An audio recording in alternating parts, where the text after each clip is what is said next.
Hello, everyone. Hello, hello. Good evening. Thank you all for coming to this exciting event that we've been looking forward to for some time. My name is Arnie Goldstein. I am the chairman of the Adult Education Committee and a member of the Board of Directors.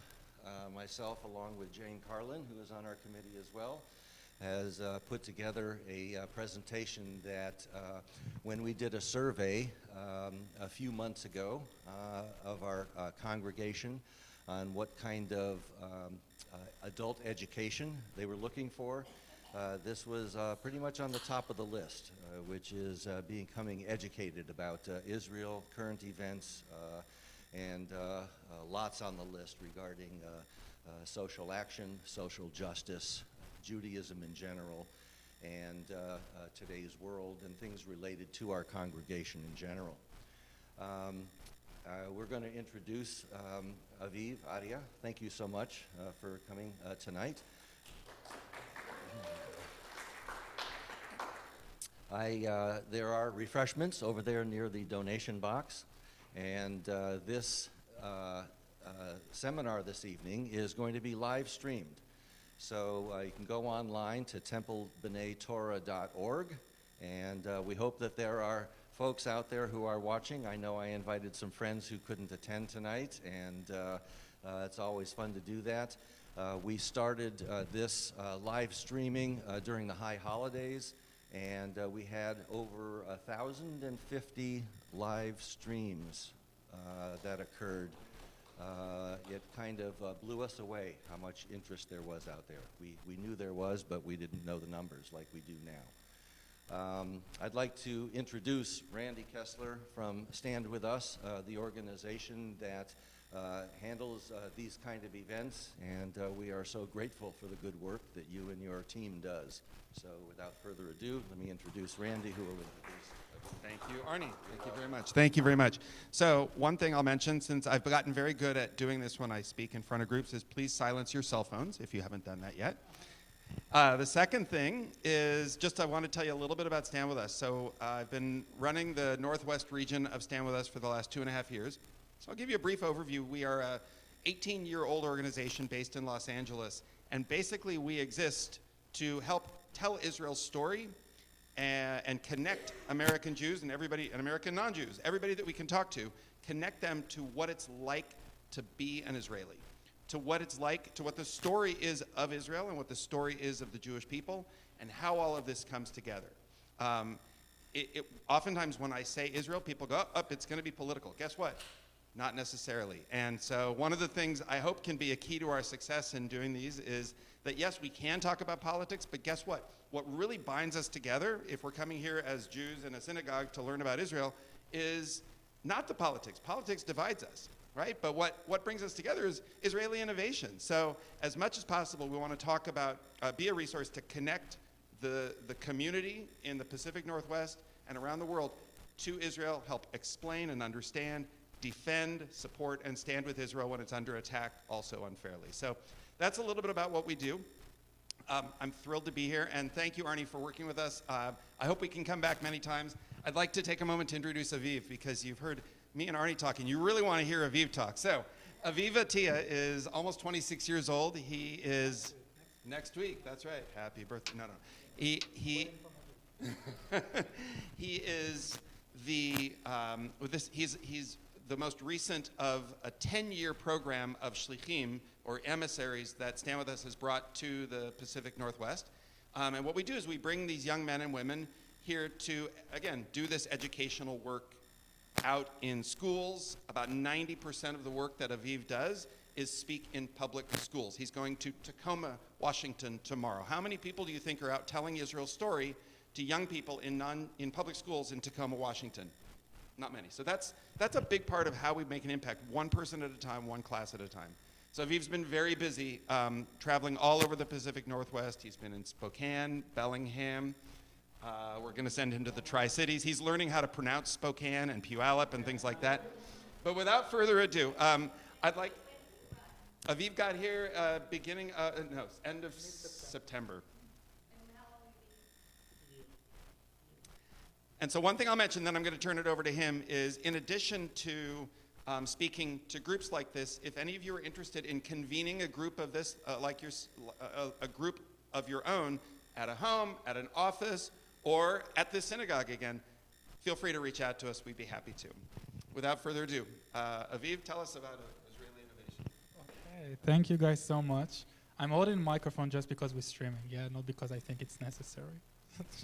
So hello, thank you all for coming here.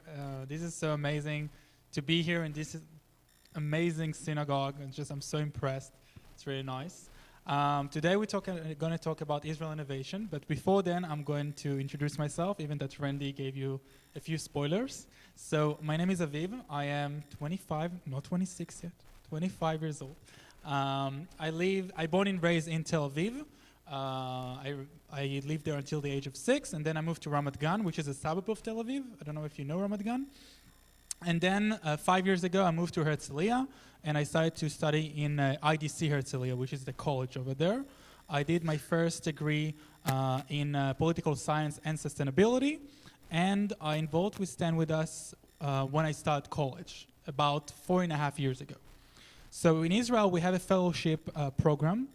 In this fellowship program, for the first semester, we're studying how to improve Israeli image in the world and how to fight anti-Semitism. And on the second semester, we need to do some project to take the skills and the tools that we learned on the first semester and to use them on the second semester and create some program, some plan to improve Israel image in the world. And me and my group, my fellowship group, we brought 12 bloggers from all around the world that they have a lot of followers on social media for free. And we brought them to Israel. Like we did a lot of fundraising, so it wasn't for free for us, it was free for them. We brought them to Israel, and we exposed Israel to 12 million people in a week. So that's how amazing it was. That's how great Stand With Us work is in all around the world and also in Israel. And since then, I had the opportunity to tour with Stand With Us in here in America. I've been here a year ago in a soldier speaking tour. I've been in the Apartheid Week in South Africa, which was very intense a few months ago. And I was also working with a Jewish agency, and I was a shaliach in Melbourne, Australia, for a year. So if you was wondering why I have this very weird accent, it's from there, okay? It's from Australia, okay? It's not from here. And also I lived in England between high school to till the time I started my military service. So I have kind of like Israeli, Australian, Israeli, British, Australian accent. It's kind of like mixed. And sometimes I'm speaking with high school and they're like, hey, I had an Israeli before, and you know it sounds like Israeli. Who is fake, you or him? I'm like, no, we're both Israelis, and יודע לדבר עברית, we're both Israelis. So we're going to talk today about Israel innovation. And please, I want to have one request from you. Like, I'm speaking English with you right now, guys, but English is not my native language, and I'm here for you. So please, if there is something that I'm saying and you don't understand, please let me know. Okay? If it's about my accent, if it's about my grammar, because I'm here for you. And as you know, Israel is not getting offended very fast. Okay? So I'm here for you guys. Okay, so let's start. And by the way, if you have some questions, I can take your question while I'm presenting, but also you're going to have plenty of time in the end of the presentation to ask questions, and you can also ask questions about things that not about Israel innovation. So, yeah. I wanted to ask the group how many have been to Okay. I'm going to Israel in 2 weeks. If you want to come with me, you're more than welcome. Okay? Yeah. We can do that. The weather is nicer, I promise. Okay. So we're going to watch a few videos during this presentation, and this is the first video we're going to watch. No.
So this is the story of Israel.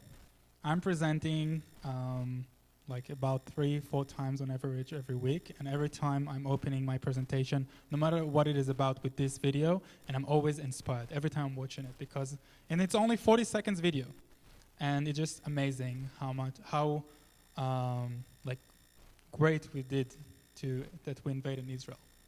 So as you know, Israel is a huge country in the side of a continent. It's really big. It's really, really huge. A tiny little country over there. Some people tell me, what? I heard about Israel so much. It doesn't make sense that it's so tiny. Are you sure about what you're saying? And I'm seeing them like Googling like how big is Israel. So Israel is like really tiny. Israel is only 290 miles long and 85 miles wide, which means that you can like actually drive from the southern point to the northern point in 6 hours. 6 hours, that's everything you need.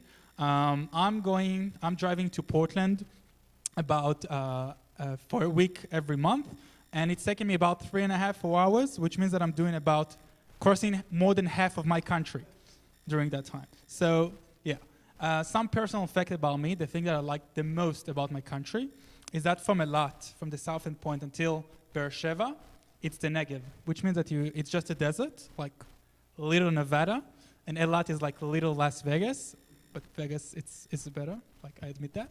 And from Beersheba up to the north, like to the Golan Heights, there is a lot of nature, mountains, green, and also in the Golan Heights, in the Mount of Hermon, there is a lot of snow during the winter, which means that during the winter you can drive for 6 hours, crossing a desert, nature, and snow.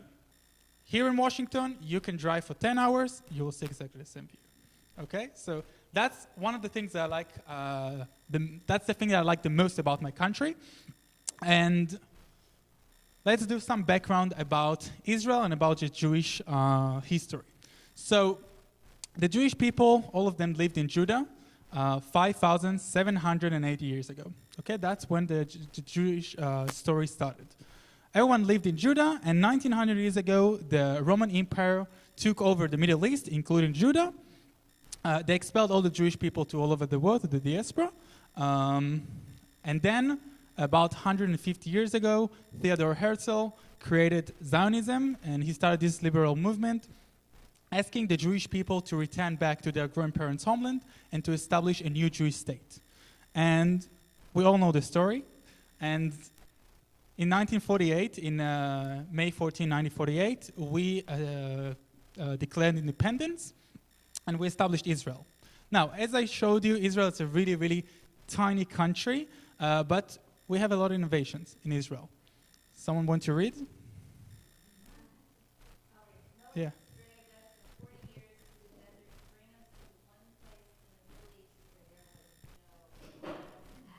Guys, no oil, and we don't have many other things in Israel. But that wasn't a problem for Israelis. Israelis saw this as a challenge, not as a problem. So why are Israelis and Israel so innovative? Like why? Like what is so special? Like why we want to do that? Why we want to invent so many things? There is a reason for that. And the reason for that is that we have a need. Okay? When Golda Meir said, Moses, bring us to some land with no oil, the Israelis said, okay, let's do something about it. Let's invent something. It's not going to be a block for us. It's going to be a challenge. And we can create something. Well, we didn't create something that replaced the oil until now, but we create many other things. So I'm going to talk with you during this presentation about 5 major aspects, innovation aspects in Israel, and I'll tell you why we invent that, okay? All the answers for why we invent those things is because we had a need, but I want to tell you like why we even started it, like why we having this need. So the first thing that you should know about Israel is that 60% of Israel is a desert, okay? The Negev, just a desert, which means that we can use a lot of solar panels. We can use the sun in Israel. We live in the Middle East. Water is a very precious source, and also energy. So we can use solar panels to get our energy. By the way, a lot of people asking me about the wind, like why we don't have wind solar. And the reason for that is security. We cannot use wind solar. It's called solar, wind pipes, how it called? Wind power. We cannot use it because it's too high and it's distracting the Air Force. We had a few wind power stations in Israel and they've been removed because it's had the security of Israel. But we really invented in solar panels, and 10% of the energy of Israel coming from solar panels. In the Arva Power Company, which is in Kibbutz Kitira. Do you know how Kibbutz working? Or do I need to explain about it? Yeah? For sure? Not everyone is saying yes. Okay, so I'm going to explain for like a very short brief. So basically in Kibbutz, it's a community, a lot of people that live in a community, and they work in some job that giving money to the kibbutz. So everyone working in the same area, in the same factory, in the same farm, in the same thing, and the money that they're getting from that is going to the kibbutz. So everything is being shared. And Kibbutz Kitira have a solar company. That's how they're making their money. They're actually creating solar panels for Israel and for other countries all around the world. Same thing with Kibbutz Ayalot. Kibbutz Ayalot not creating solar panels, but all Kibbutz Ayalot, which is next to Eilat, it's about 30 minutes north to Eilat, it's all their electricity is coming from solar panel, 100% of them. And they're creating 400 megabytes of electricity. Also, the Palestinians understood in 2012 how great is solar panels, because we live in the Middle East, and we actually can get like free energy from the sun. So they opened their first solar farm in 2012 in Jericho. Water. Water is a very, very precious thing in Israel. Yeah. Of course. What do you mean? Where do we storage it?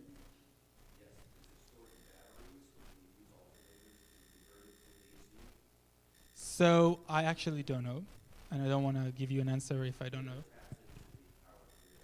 I think that it's the same in Israel. Also about the solar panels in Israel, it doesn't matter if you're wealthy or not. Everyone has solar panels in their homes. Everyone, no matter like what is your income. I know that in many countries, like other countries in the world, just if you're wealthy or you like solar panels, you're gonna have it. In Israel, everyone has solar panels, no matter where you live, no matter what is your income. It's kind of like a basic thing. Also, air conditioner. Okay, you cannot live in Israel without air conditioner. It's a need. So solar panels are one of those things. Water, guys. In Israel, we cannot take a shower for more than 10 minutes. I remember myself taking a shower when I was a kid, taking a shower for like 15 minutes, and I didn't realize that like the water can, we don't have a lot of water in the Middle East.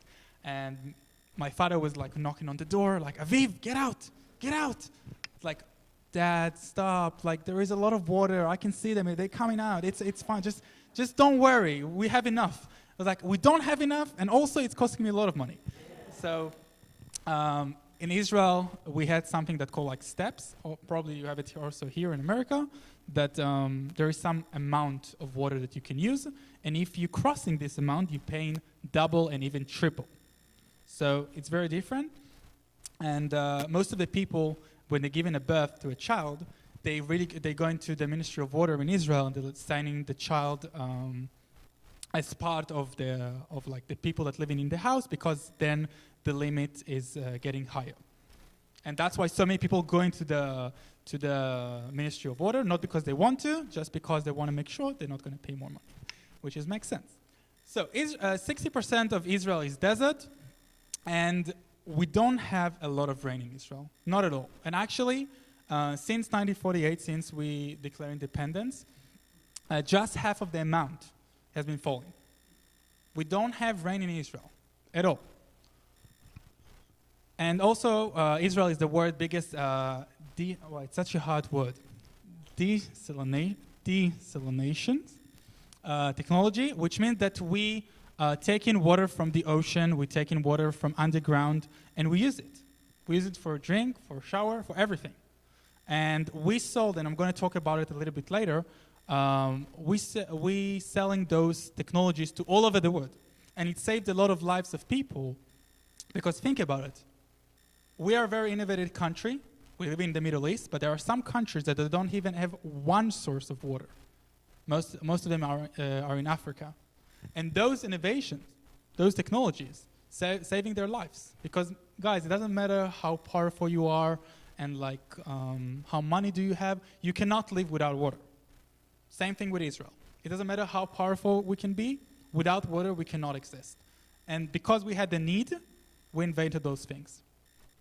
And also 90% of the sewage in Israel is we're using it again. Which means that we're using it for farming, for firefighting, and we're increasing river flow. Which means that right now when you're flushing the water in your toilet, here in America, probably it's going to the ocean and you're not going to use it again. In Israel, we're using those water. Why? Because it's so important, it's so precious. So we can use it for firefighting, for example. We don't need to use a whole new water for that, right? We can use the water that we just flush in the bathroom. It sounds disgusting, but guys, we want to make sure that Israel will continue to exist in the next generations, and that's one of the reasons why we're doing that. The second thing, security, the IDF. So over here you can see Israel. Why it's not working? Oh, it's not working on TV for some reason, the laser. So Israel, as I told you, a huge country, really huge country. By the way, Israel is only 0.001% of the Middle East. That's how big it is. Over here, you can see all the countries that part of the Arab League. There are some Arab countries over here that I didn't mark on green, and that's because they're not part of the Arab League. But the Arab League are a group of Arab countries, of course, that they have the same agenda, the same state of mind about worldwide issues. Okay, also about America, about global warming, and also about Israel. And all of them think that Israel don't have the right to exist as a Jewish country. Which means that it's a little Jewish country surrounded Arab countries that doesn't think that we have the right to exist as a Jewish country. It's very complicated. That's why we had another need, the security need, which everyone probably know about. And we invented a lot of things for our security. I would say that the most famous one is the Iron Dome. We're going to watch a short video about it. We invented a lot of other things, and I'll give you an example. In 1967, Israel took over the Golan Heights. Before then, Israel didn't know how to fight in hilly, on mountains, on hilly, how you call it? Terrain. Terrain? Yeah, hilly terrain. Did I say it right? So we didn't know. Why? Because Israel is flat. And when we took over the Golan Heights, we said, okay, right now we need to invent something to fight on mountains. We didn't know how to do it. So today we can know how to fight in the air, in the ocean, the desert, in hilly mountains, in flat, it doesn't matter. We know how to fight in all the areas, but before then we didn't know. That's why we invented so many things. We got rockets from Gaza. The Hamas in Gaza launching a lot of rockets in Israel. We invented Iron Dome just because we had the need. Okay, a lot of people saying, oh, Israel is the biggest startup nation per capita in the world because they like to make a lot of money. Maybe, but it's not about that. It's about the need, because we have a need.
instantly detects when a missile has been fired. Algorithms quickly try to determine what type of projectile is in the air and whether it's heading for a populated or strategic area. If so, Iron Dome launches a missile of its own. It's said that Iron Dome has taken down more than 1,000 missiles since it turned on in 2011, with a 90% success rate. Some people question the accuracy of these figures. What's clear, though, is that the algorithms capable of directing projectiles while performing a cost-benefit analysis on human life are among the most advanced in the world.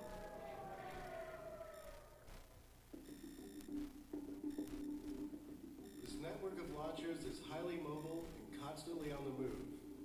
This site, like many, is temporary. Everything you see here can be moved out in a matter of hours. And we move around a lot to make sure nobody knows where we are all the time. Unless you live here, it's difficult to imagine just how much this technology has transformed the lives of ordinary Israelis. I can tell you from my own personal experience, sitting in my own house and seeing rockets fired towards my house and operating this incredible system and succeeding. With the Iron Dome, when you see your house that you're protecting and your family and your friends and your soldiers, it's a sense of great sense of pride. For many Palestinians, Iron Dome means something else. It's just the most visible part of an expansive Israeli security apparatus that includes drones, checkpoints, and espionage technology. Those tools have been put to immediate use in the West Bank, Gaza, and throughout Israel. Terrorist bombings have declined, missiles have met their match. But lower tech forms of protest, like stabbings, are now on the rise.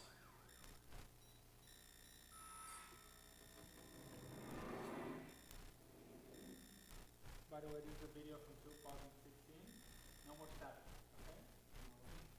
No more, like back then we had like the intifada of stabbing, 2015, 2016. Of course, today we still have some stabbing issues, but not as much as we had back then. So don't be worried about it, not enough today. So, again, we had a need. We, at the Hamas in Gaza Strip launched a lot of missiles to Israel. We're inventing the Iron Dome. By the way, today, Israel is selling the Iron Dome to all over the world. Even you as individuals, you can buy it if you want.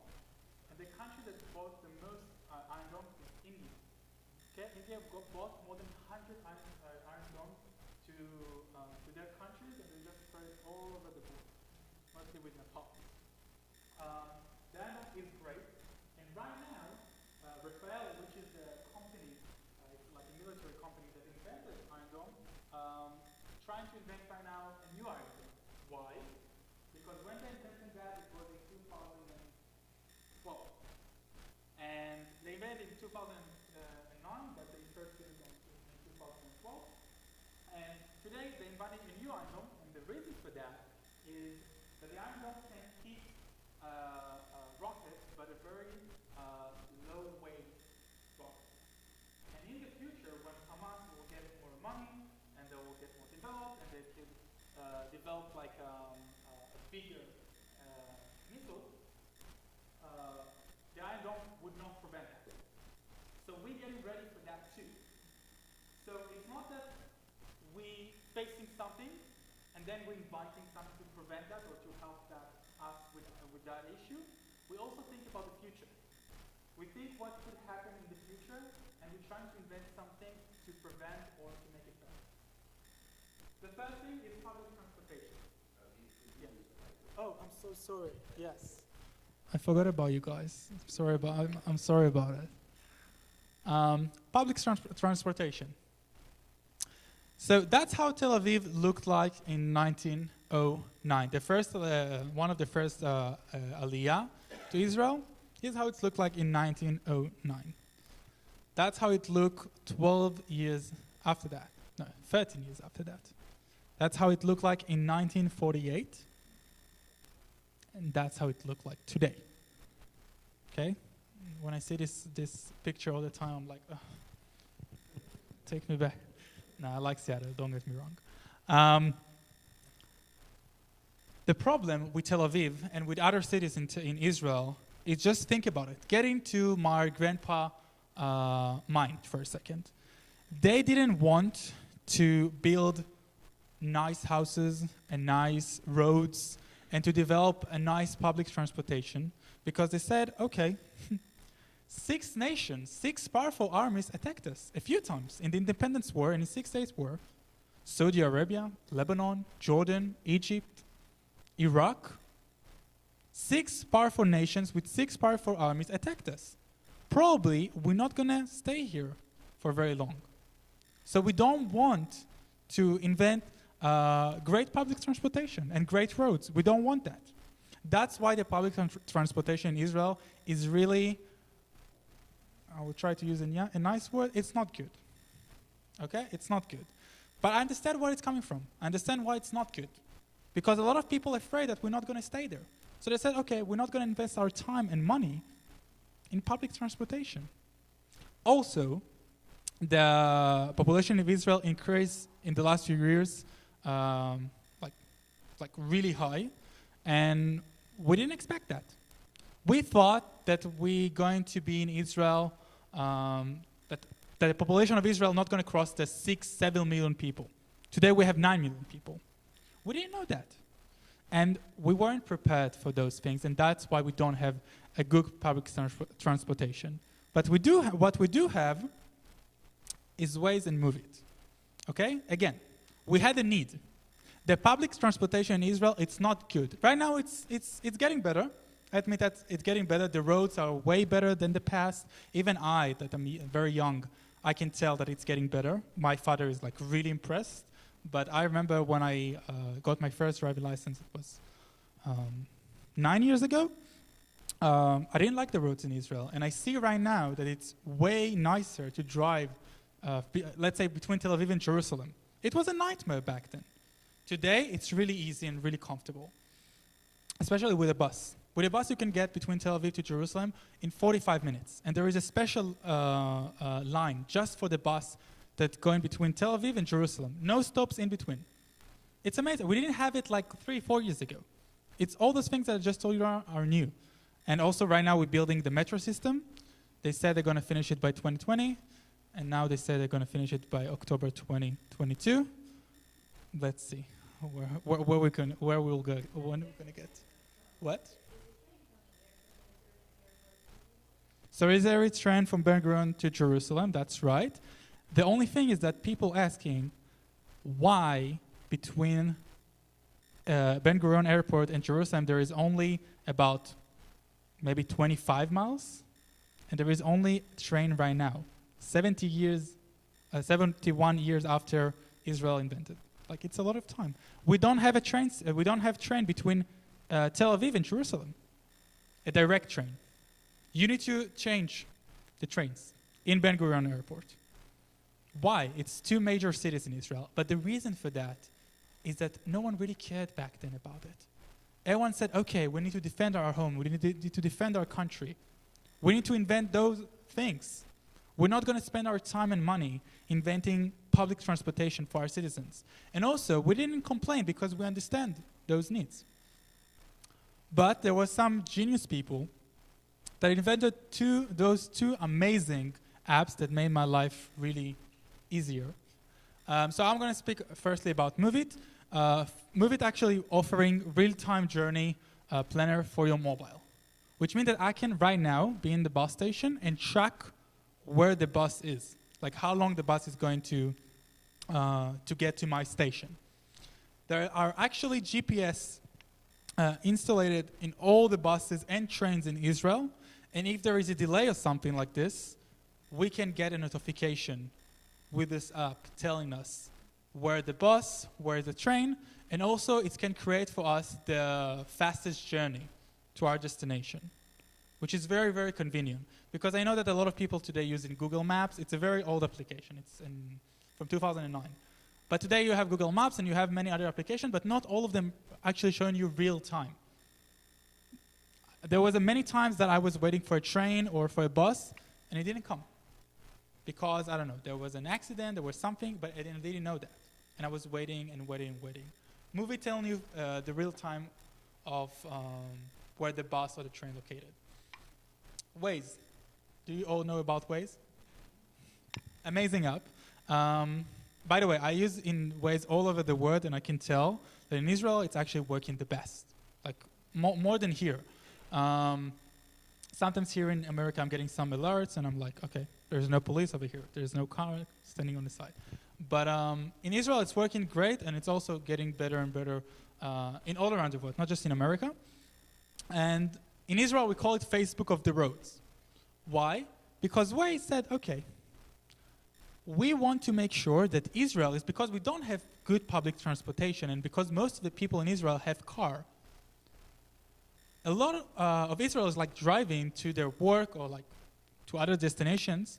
We want to make sure that we're providing them the shortest journey time journey. And then they created Waze, and they said, okay, you, the drivers, you will tell us what is going on in the roads. Because we cannot tell you what's going on over there. I want you to tell us because you over there. We're not. And they invented Waze, and Waze sold to Google in 2016 for $1 billion. And today it's also part of Google Maps. So if you're using Google Maps today, it's also like connected to Waze. By the way, there is a funny thing. So I'll tell you some short personal story about Waze. So if you, how can I say that? It's called luxury user in Israel. It's the direct translation. So if you use Waze a lot, you're earning points. And if you're reporting, you're getting a lot of points. So let's say I saw an accident on the road, and I report that, and I said, here is an accident. Oh, you're getting 5, 6, 7 points. Those kind of things. So if you're earning a lot of points, and you're becoming to be a strong user, I would say that, you can do whatever you want. What do I mean? About a year ago, there was a guy that wanted to get from Tel Aviv to Jerusalem in 45 minutes. This was his goal. And he was a very, very strong user in Waze. He had a lot of points. And when he started his journey from Tel Aviv to Jerusalem, he reported on Waze that the road is blocked. And it was free. You can drive on the road. But he said that it's blocked. Which means that immediately, the app blocked to all the users around Israel the road between Tel Aviv and Jerusalem, saying, guys, listen, the road is blocked, because they trust this user, because it was a very strong user with a lot of points. And this guy got from Tel Aviv to Jerusalem in 45 minutes in a rush hour, when usually it's taking like an hour and a half. Okay? In rush hours. This is an Israel innovation, yeah. So, of course, Waze blocked him, but they can't sue him or something like this, because it's a social media. It's actually social media. Even if that it's on the road, it's a social media. Yes, yeah. Is the Movement app only in Israel, or is it? No, it's also here. It's all over the world, but in Israel, it's actually working with the GPS systems that that installed on the train and the buses in Israel. So it's working all over the world, but I don't know that if here in America it's working according to the GPS that in the bus and trains over here. We're actually gonna watch, like, it's a very short movie, very short video about Move It.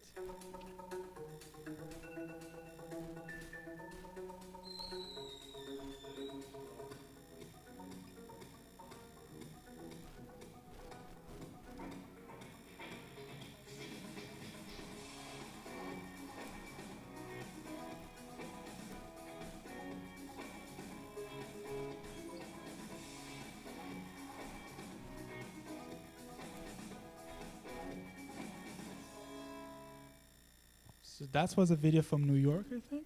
It was New York? San Francisco. Oh, I just came back from there. Such a shame. So probably in San Francisco it's working that way. But it actually can track the bus and the train or the tram, whatever it is, and it can tell you where it is right now. Okay, the fifth, medicine. So we're gonna watch another video right now.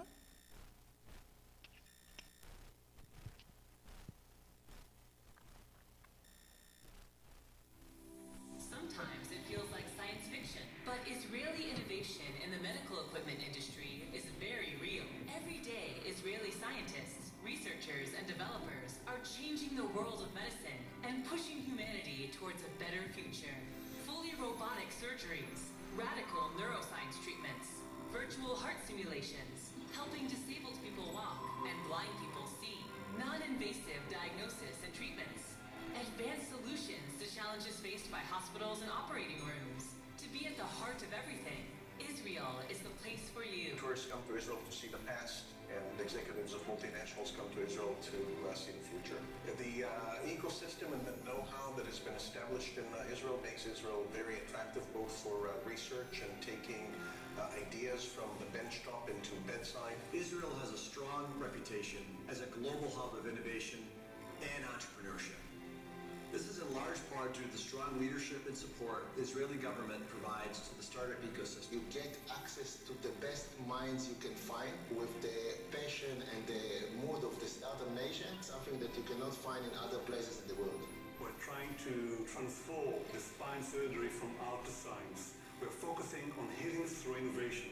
Israel is a unique country in the way we are developing medical devices. Generation after generation of young scientists and engineers are trained and educated to challenge. What drives innovation in the medical field to Israel is the combination of entrepreneurship, the ecosystem that supports it, and a sense of innovation throughout the medical community. More than 2,000 companies founded by technical graduates in the last 20 years. 100,000 jobs, $30 billion just from merger and acquisition. Israel is the nation of innovation. In Israel, you can find the best ecosystem with the university, the private sector, and the governmental sector. The investment in Israel in R&D is the highest in the world, and we rank #1 in the patent of medical device per capita. I've always had such respect for the technology and the entrepreneurship in Israel. Some of the finest entrepreneurs on earth are really in this country. If you are looking for a dynamic environment and for high-skill competencies, but also for the culture of innovation, then you should invest in Israel, and I can be confident in telling you that you are not going to regret it. In Israel, you can find your next product for your company. Come be a part of a place that sees research and progress as top priorities. A place that wants to make the world better. A place at the heart of everything.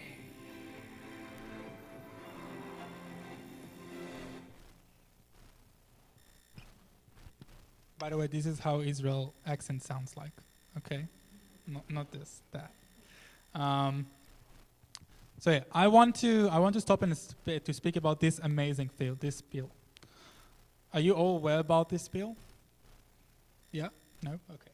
So Israel invented that pill in the 1960s. We only use it in Israel back then, and today people use it all around the world. This pill allowed doctors to give it to their patients.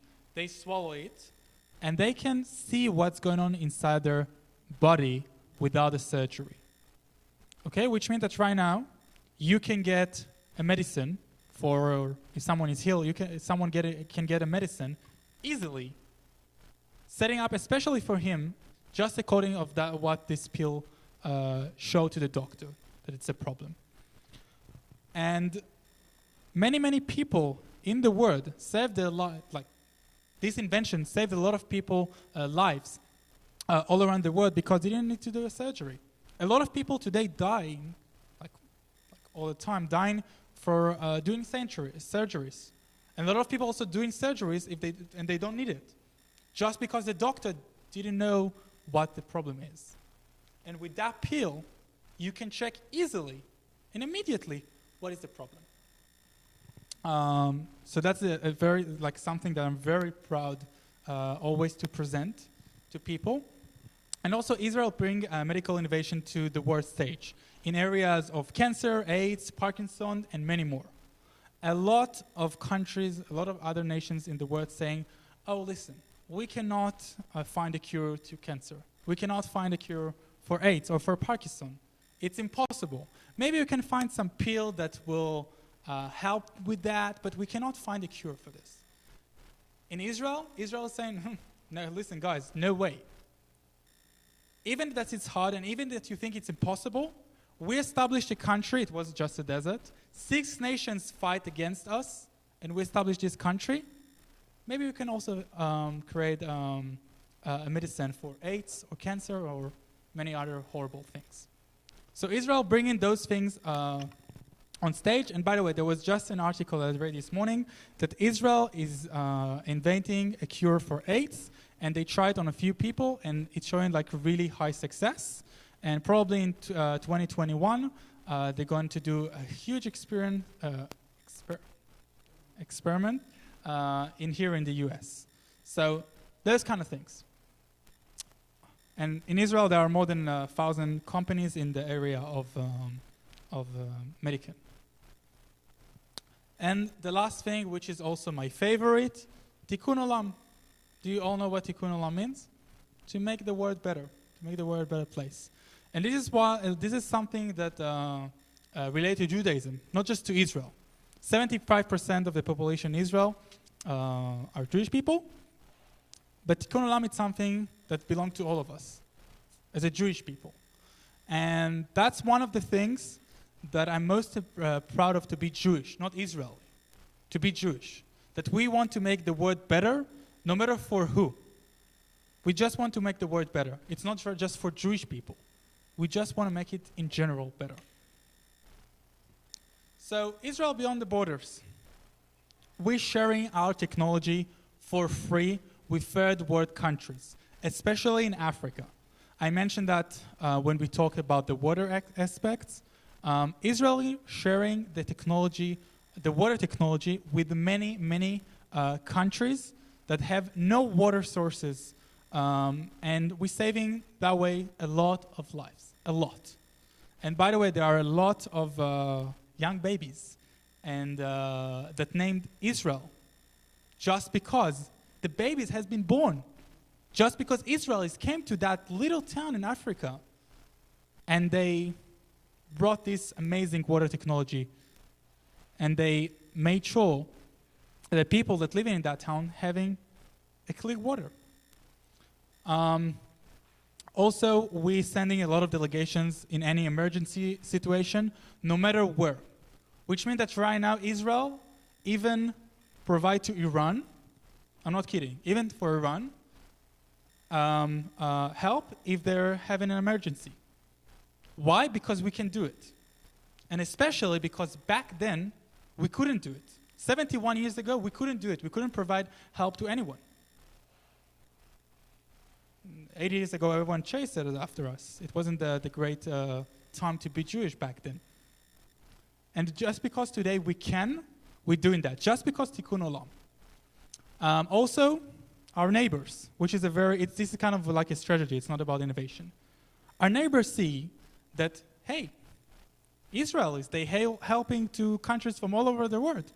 Countries from Africa with a Muslim population asking the help of Israel to save their people's lives with their Israeli technology, with their Israel innovations. So our unfriendly neighbors asking to have a peace agreement with us or to have some cooperations with us. And right now, if there is some huge fire in, Tunisia, which is a Muslim country, Israel immediately would suggest to Tunisia to provide help with our taxes. And we're very glad to do that because we can do it. Also, there are many delegations of the IDF, of the government, and also there are many, many organizations. My best friend right now is she's in Mexico. She's my best friend. By the way, she was also my officer in the army. So now we are the best friends, but back then I hated her. She's in Mexico right now, in Mexico City, teaching Mexican kids in the suburbs of Mexico City English. Why? Just because. Just because she knows English and they don't. And she knows also Spanish. Just because. There is no reason. She's not getting money for this. Just because Tikkun Olam, just because we've been educated from day one for Tikkun Olam. In home, in school, in the army, everywhere. We've been educated to try to make the world better, no matter to who, no matter we're not doing separation by race, by color, by gender, it doesn't matter. And as I mentioned before, a lot of nations asking for help, farming and fishing, especially again in Africa. Water sources, as I mentioned. Israel have an amazing, and we're going to see also a video about it, an amazing invention that actually people can produce water from the air. It's amazing. It's really amazing, and it's working, guys. It's really working. And Israel giving this technology for free to some countries without water sources. And think about it. They can drink water right now. They couldn't do it before then. We're investing in a lot of countries, especially India and China, in the last few years, investing a lot of money in Israeli startups. Back then, no one cared about us. Small little country, everyone wants to take over this country, everyone want to kill us. We don't have a very friendly neighbors around us. No one really trusts that they can invent their money in Israel and they will see some income in the future. Today, they can be sure, as the lady said in the medical video, they can be sure that they will see some results from those investments. Also, teaching people how to run businesses and plant vegetables. We can see another video right now. My name is Dr. Ian Niskin. I'm an infectious disease specialist. Je m'appelle Golan. Je suis l'opération officielle. Me llamo Teo, yo soy comandante de compañía. Lily Senga, why did I want to come on this mission? Well, this sort of mission allows you to be a real doctor. This is what medicine is all about. Llegué acá a los Filipinos para ayudar a las personas de acá que viven acá con lo que pasó después del typhoon. לקחת לאנשים, בצד השני של העולם. זו חוויה שאתה לא יכול שלא לנסות להיות חלק מזה.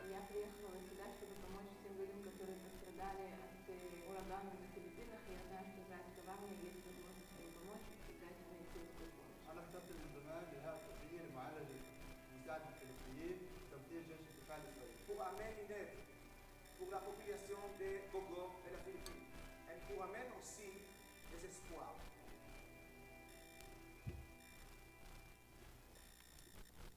So this is the story of it's called AID IDF, of the IDF. And as I mentioned, there are many individual delegations. Oh, thank you. There are many individuals and delegations, and also the government sending a lot of delegations to all over the world, not even in crisis time. Yeah, over here you saw it was in the Philippines, and also there were many delegations here in America, in Puerto Rico, in New Orleans, and Haiti, and Thailand, many countries all over the world. But I gave you an example about my friend, the officer. She's not doing that because Mexico is in crisis right now. She's doing that because she wants to. So you just watch a video because there was some crisis in the Philippines and we set a delegation over there, but we're doing that 24/7. We're not waiting for the crisis to come. We're doing that 24/7, the Tikkun Olam. So, this slide is about startups. In Israel, we have a lot of startups. Israel is the startup nation because it's the country with the biggest amount of startups in the world per capita. It's right for September 2019, for this year. We have 6,673 startups in Israel. It's a lot, like really a lot. The problem is that 95 of them fail. But 67% of them giving themselves a second chance to try to do it again. They're saying, okay, I learned from my mistake, I learned where I was wrong. Right now, I want to try again. And 30% of those 67% succeed. But why? Why there are so many startups? Why so many people giving themselves a second chance? Because this. Okay, we're daring. Israeli always daring. Do you all know what chutzpah is? Because I have no idea how to describe it. Well, it's in Hebrew. Yeah? How do you usually spell it? C-H-U? Chutzpah. I guess you can spell it in many ways. Chutzpah, with ch. Ch. Chutzpah. So, guys, we in Israel, we have chutzpah. Okay? We daring. Okay? Sometimes people saying, oh, chutzpah, it's a negative thing. No, I've seen this as a positive thing. And also, we're very mature because the army. Think about it. In the age of 18, after high school, we go into the army. We facing a lot of situations by ourselves, without any help from our parents. Most of us, including me, we're in the middle of nowhere in Israel, in the middle of the desert, or in some, like, next to the border. And we're facing a lot of situations that we never dealt before. And if we dealt with them, we could ask for some help. Right now, we can deal with those situations by ourselves. And also, we're realizing that we have a lot of responsibility. I served in the border between Israel and Lebanon between 2012 and 2015. By the way, today, it's like December 5th, it's been 7 years since I joined to the army. Wow, 7 years. 4 years since I finished my military service, 7 years since I started it. And my sister just joined to the army last week. So we're facing a lot of situations, like very complicated situations, and we have a lot on our shoulders. And I served for 3 years, of course. The first 3 years I was a communication technician, and on the third year I was an operator and a commander. And most of the times, and I was serving in communication and intelligence unit. So most of the times I spend most of my time in the control room, keeping an eye watching that the soldiers, the fighters on the field have a good communication, and also that their communication is classified, that no one can actually hear what is going on over there. And I realized that right now I'm a 19 years old kid.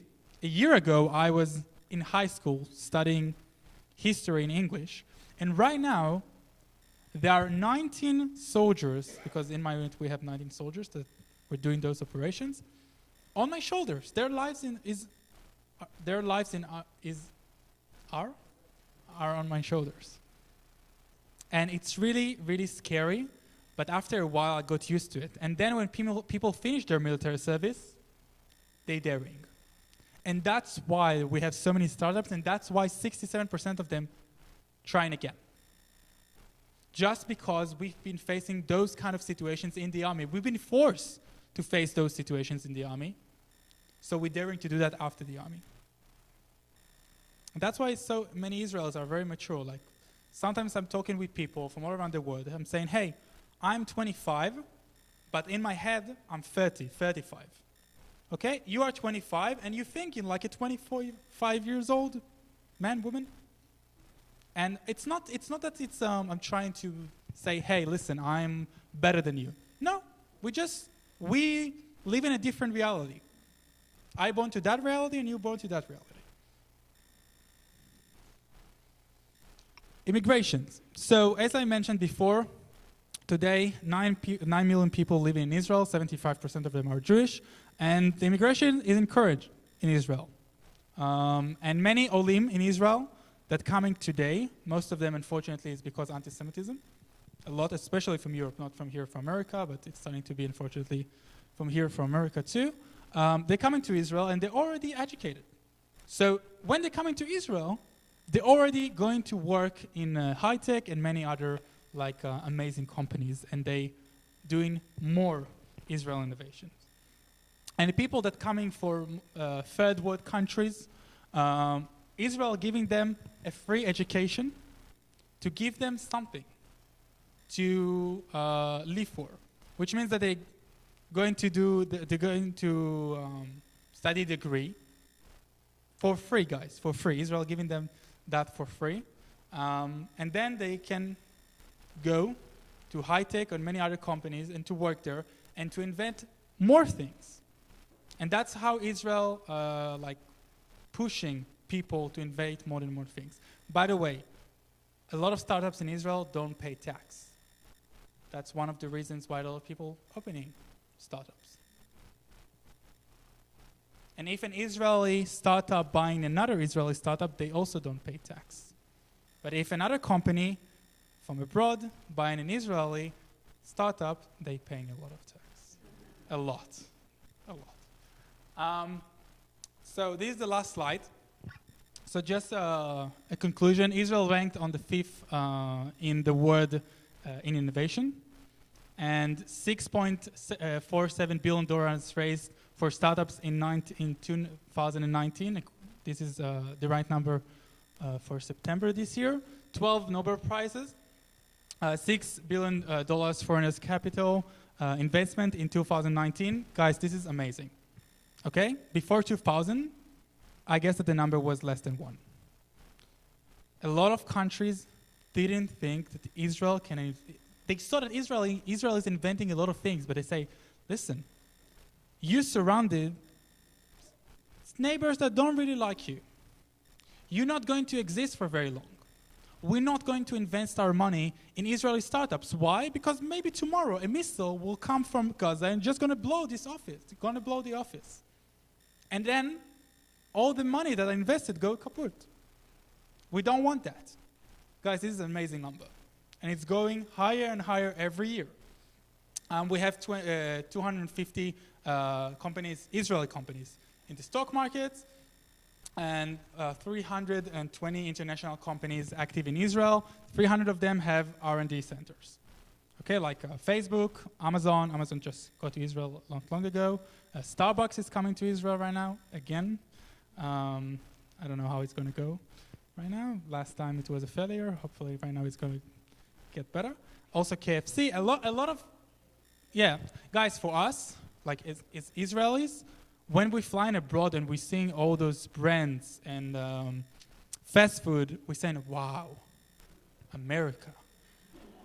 Wow, the land of opportunities. We don't have those things in Israel. Today, I remember, I'll tell you some personal story. I remember that my uncle was here in America when I was 12, and I was begging to him to buy me a t-shirt from Abercrombie. Okay? Why? Because we didn't have it in Israel.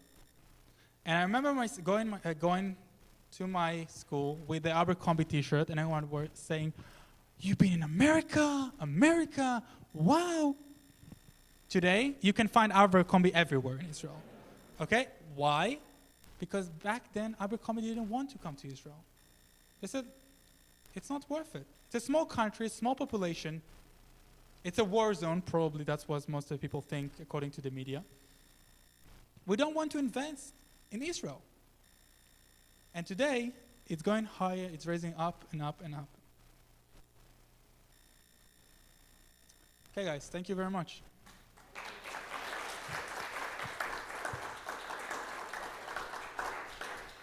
And now I'm doing that again. They can hear me? Yes. And they can also, I can also hear them? No. Okay. So no question for you. No questions. Okay, if you have a question, please text. So yeah, guys, so now it's your time. I would love to answer every question that you have. I'm going to repeat what I said in the beginning. 1 second. Israel is not getting offended, and we're very open. Okay? You can ask whatever you want, if it's about Israel innovation or in any other area. Yes?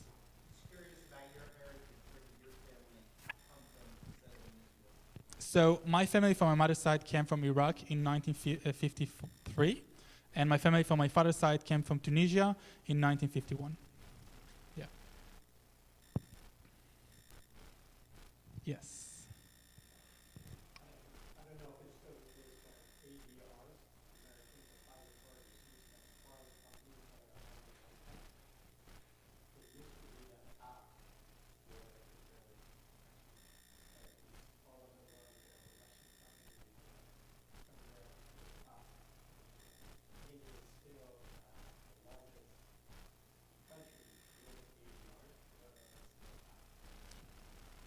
I don't know too, but yes, it's getting better and better and better.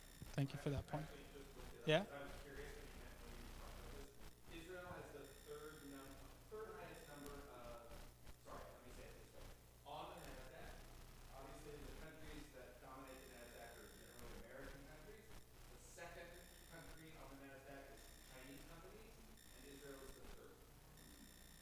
in such a small country.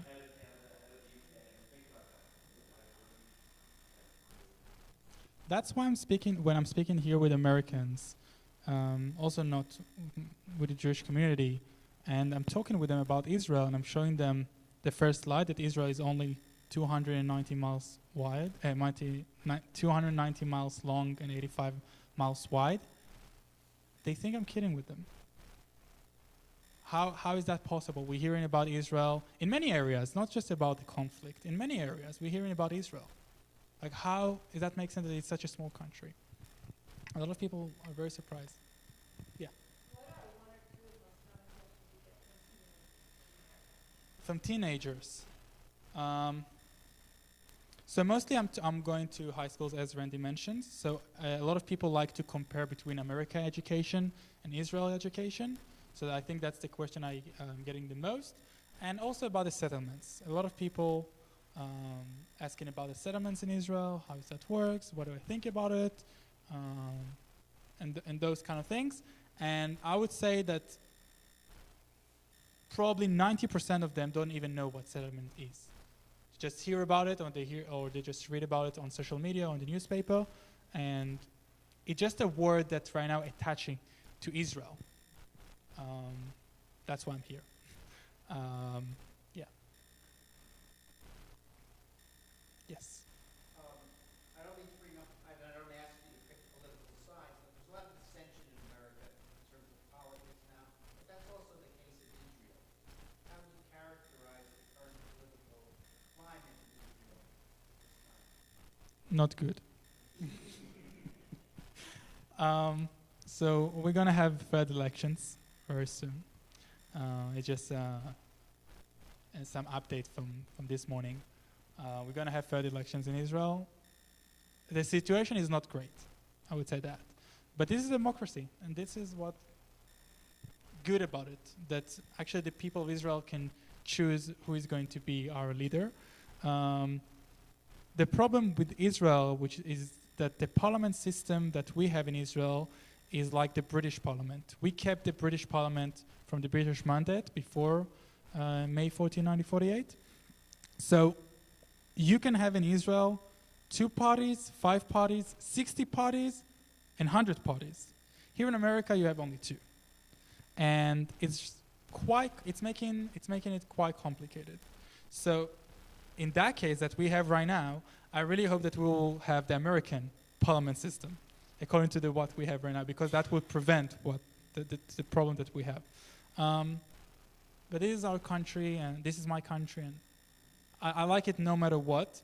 I really hope that we're going to have a prime minister very soon, no matter who, because in the last, I would say, 12 months, most of the politicians have been busy with their campaigns and not with the people of Israel, because they need to run a campaign. They want to be elected, and it makes sense.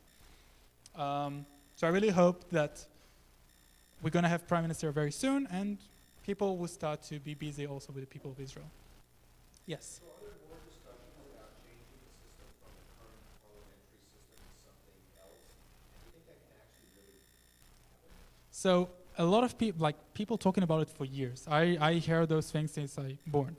I don't think it will happen anytime soon. Because, first of all, because the budget. It's a lot of money to change the whole parliament system. And I don't think it will happen just because Israel is so diverse. Israel is very, very diverse.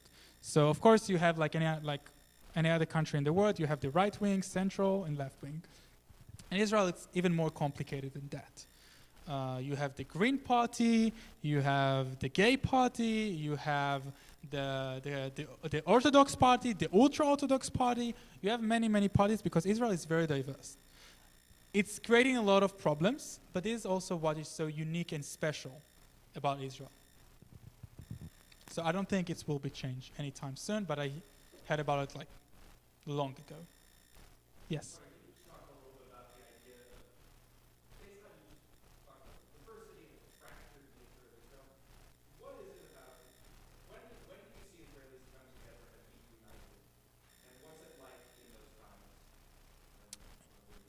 It's a very, very good question, because one of the the things that I admire the most about my country is that we have the very completely different opinions. Most of the people have completely different opinions one another, and we're still very united. Why? Because we know our past. Okay, we know that if we won't be united, someone can come and do something horrible to us, like Hitler back then or something else. And we know that we need to be united to defend ourselves. And most of the times that Israelis are very united is during wartime, or during a conflict, I would say. And the problem in Israel is that we always have it. That's why Israelis are so united. And we had a lot of opinions, but everyone liked the IDF in Israel. Which means that if now I'm, it's an example, guys. If I'm a central guy, okay, and there is an extremely right-wing soldier that needs some help, I will help him. I don't care about his political agenda. There is not I'm not even dealing with that.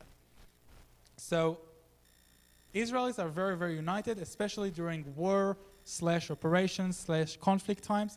But the problem in Israel is that we always have it. And that's why we're so united. So we're very united, which is a positive thing, but we're very united because negative things. I can't really tell to you, Randy, and to all of you guys, what would happen if we will have a peace agreement with the Palestinians. Actually, I read a lot of articles about scientists and a lot of professors in Israel that saying that the Israelis won't be so united if we will have a peace agreement with the Palestinians. Because right now we're holding a common thing. So a lot of people are concerned about it, and I really hope that we will be united even when we'll have a peace agreement. But I don't have the answer for now. Yes? So instead we have like a presentations menu. We're offering Israel 101, which is the major presentation, talking about Judaism and Israel from day one until today. Though this is the presentation that I'm presenting the most. Also tomorrow in Tacoma, I'm going to present that to 6 different classes. We have a presentation about Israel innovations. We have a presentation about anti-Semitism, about the political system, about the LGBTQ in Israel, about the women in Israel, and Randy, there are any more that I didn't mention?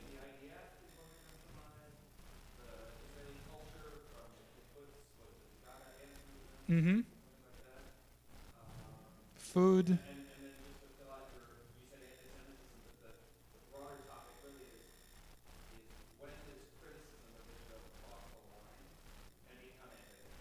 Yeah.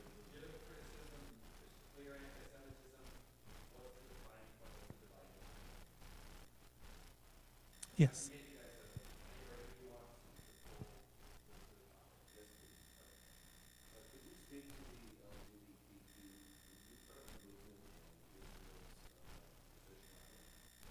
So I'm also part of the LGBTQ community in Israel in the last 4 years. Israel is a great country for LGBTQ. Of course, because it's a Jewish country and the Rabbanut, which is the main body that controlling marriage and birth in Israel, we have a lot of issues in Israel because we don't have same-sex marriage.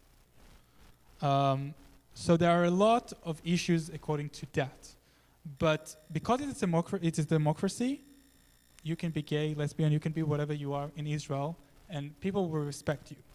So there are 2 aspects to that question that you just asked. By the way, we just like last June 2019, we hosted the biggest gay pride in Israel. 250,000 people came. Quarter of them are tourists.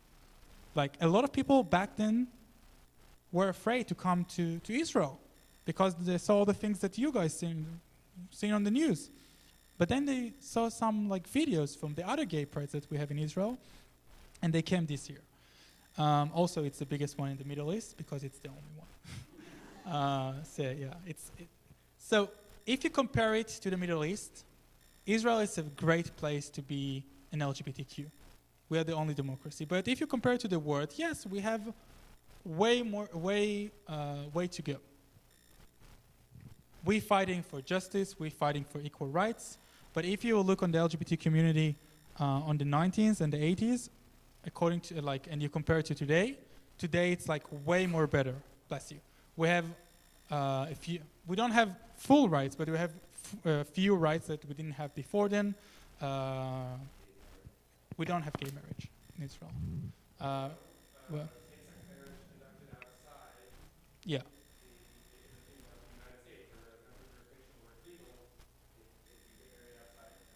Right. I would say that the major problem in Israel for LGBT, I'm not saying that it's a problem in general. The biggest problem for LGBT people in Israel is the Rabbanut, because in terms of marriage and kids, when they want to have kids. And most of it is because Judaism. Like, okay, is your kid, is it Jewish? Because same-sex marriage, according to the Bible, it's not right. Those kind of things. It's an ultra-Orthodox body. And that's the main issue of, I'm not saying that it's an issue in general. Just it's the main issue for LGBTQ people. But we achieved so many goals in the last 20 years. So I think that we're still fighting for rights, but it's getting better every day. It's getting better every day. So we don't have same-sex marriage, according to your question, but we do have, we can get married outside of Israel, and Israel recognized us as a couple, same-sex couple.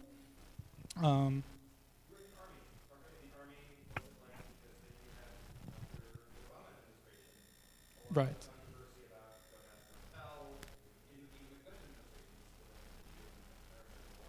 Yeah, I just have so many things to say about it, so I'm like, I have a mess in my mind about what to talk about and what not, because I can talk with you about it like until tomorrow. And by the way, there's a whole presentation about LGBTQ I just presented last week in Oakland, California, also in a Reform synagogue.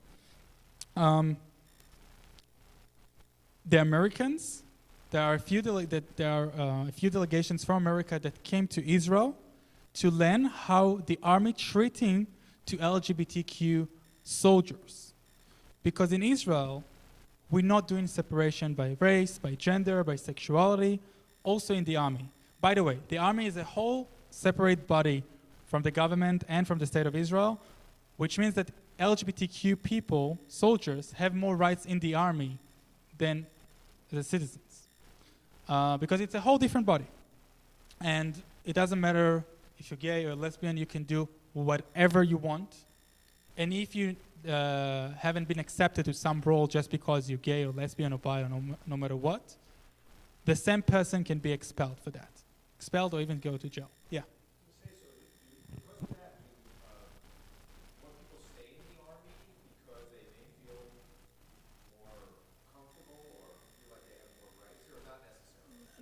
Not necessarily. Not necessarily. Yeah. No, my bottom line is that if right now I'm 18 years old and I'm gay, and I'm afraid to go to the army because it's the army, okay, it makes sense. But a gay 18 years old won't be afraid to go to the army just because he's gay. He will be afraid just because it's a whole new system. Yeah, just it makes sense. So we don't do separation. And also, if it's about gender, women can do any job that men do in the army. We had a women prime minister. We just read her quote in the third slide. So we don't do any separation based on sexuality or gender. So that's one of the things that I like about the IDF too. And by the way, we started that just because we had a need. We couldn't say, hey guys, listen, if you're gay, you have some problems, some issues that other people don't have, so you can't be a soldier. Hey, if you're a woman, you can't do 1, 2, 3, so we don't want you as a soldier in the IDF. We couldn't do that because we need a lot of people. And just because we had a need, we changed the system to fit LGBTQ people and women in all the areas, no matter what the job is, like the role. Yes.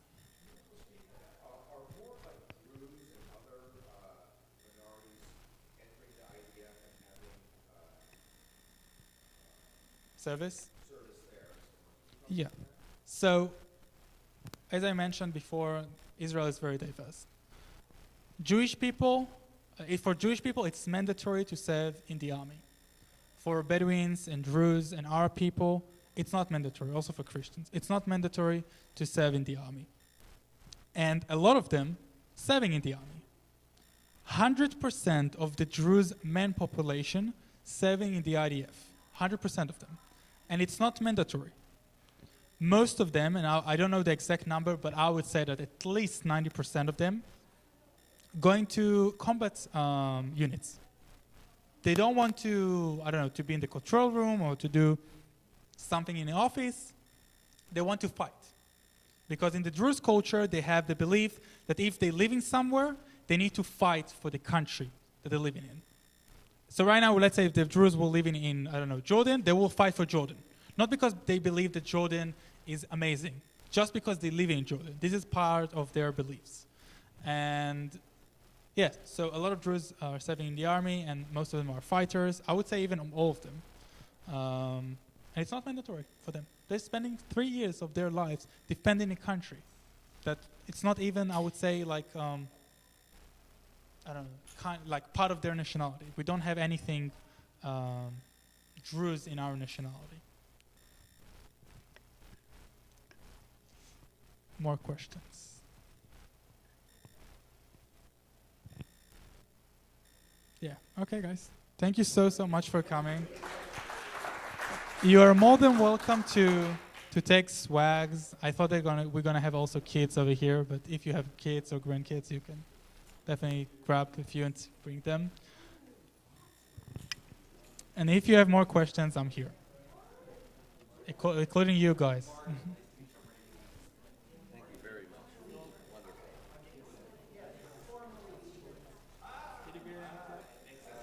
No, I didn't. I'm really intrigued by the other topics that you have available for us. Lots of time to do it in the future. We hope to see you again.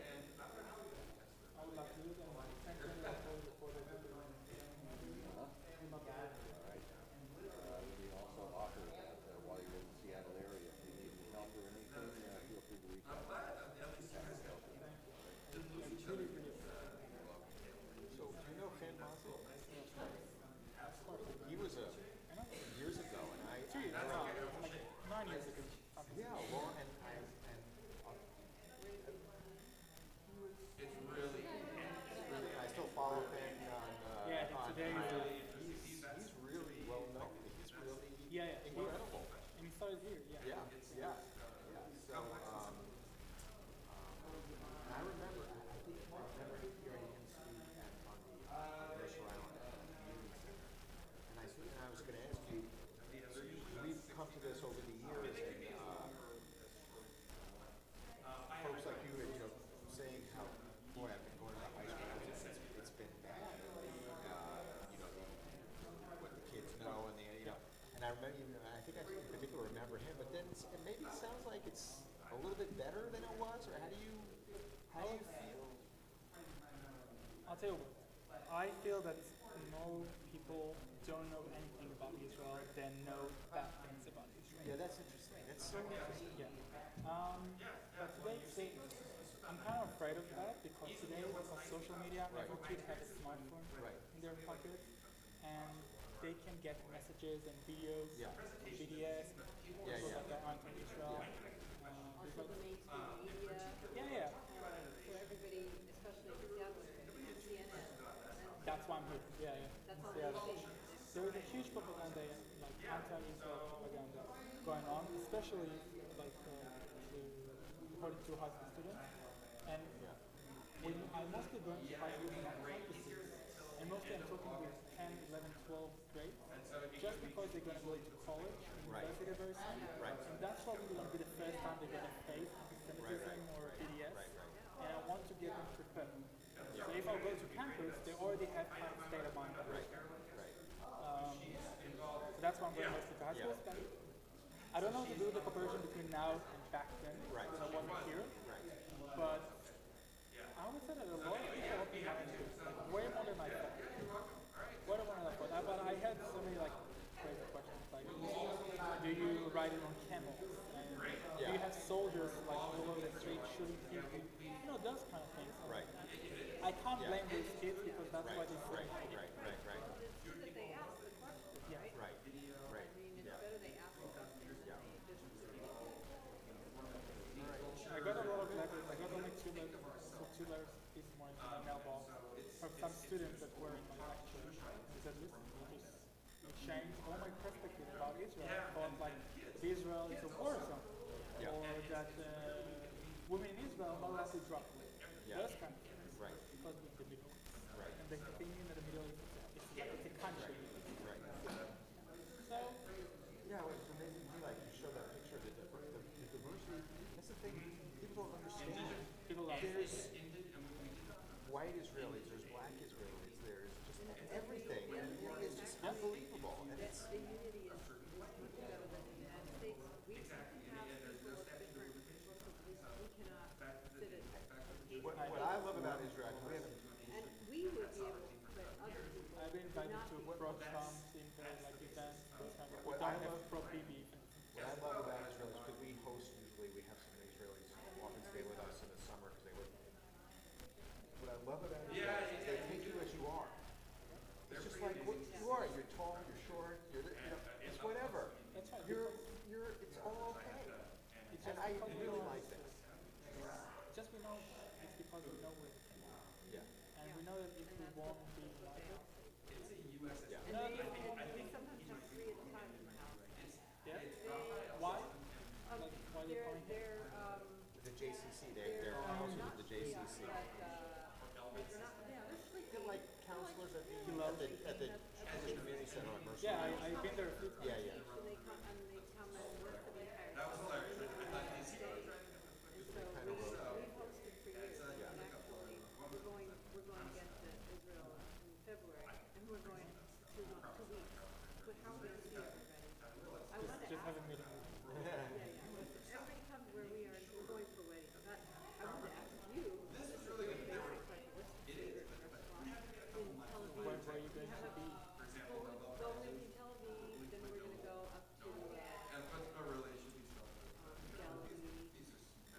Two other types. Tel Aviv. And in fact, in a lot of ways, it's a charm of the moment. We're going to be right kind of in the center. When you know the I think the wedding is going to be, but we're going to be kind of small, yeah. Where and which kind of food you want? You have a favorite restaurant where you go? So say, for example, we have a restaurant we go to in our neighborhood. It's maybe not necessarily the restaurant, but we really like sushi. So the Israelis all tell about sushi. yeah, So and we I'll always laugh about it. I love sushi. And I would highly recommend it. My favorite restaurant called Moon. And it's on Bugrashov Street. And they have like amazing. And I've been in Japan. They have an amazing sushi. That's great. Yeah. We do love it, yeah. That's great. So check it out and make a reservation because you can't just get it. Well, thank you very much. Yeah, of course. Thank you so Thank much. you. Enjoy the rest of your time here and so on.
She went to Karakal, which is like she wanted to be a monk. She's gonna start a 30 years. Very motivated. So do you have any other siblings? Yeah, I have two. I'm the oldest. I have two siblings. My big sister is in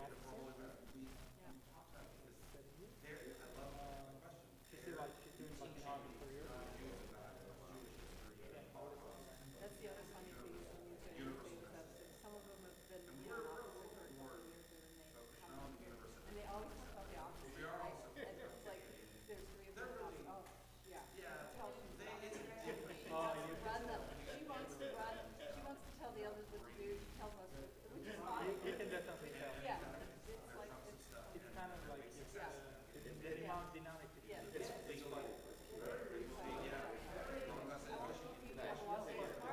Thank you, Ryan.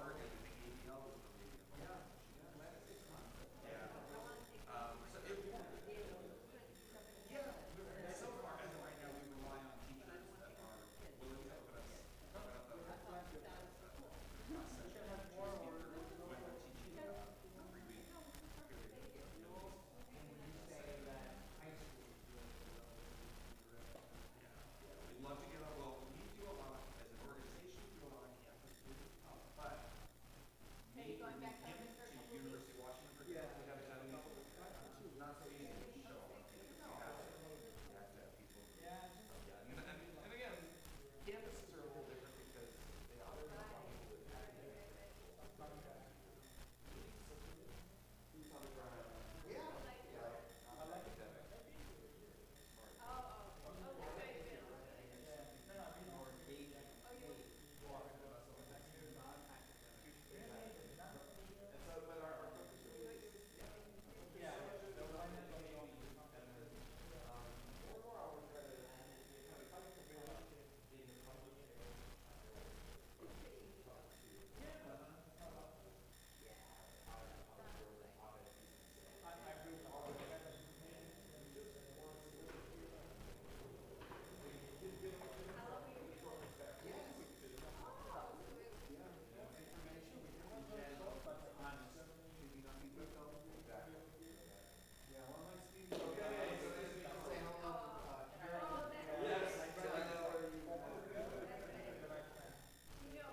So, Aviv, can you open your presentation? Let's just do a couple quick spelling, or you could send it to me, or whatever. A couple things to spell. Mine would be like Kutzbo, for example. And mine would be Kibbutz Keturah. I think there's a little minor spelling, one letter.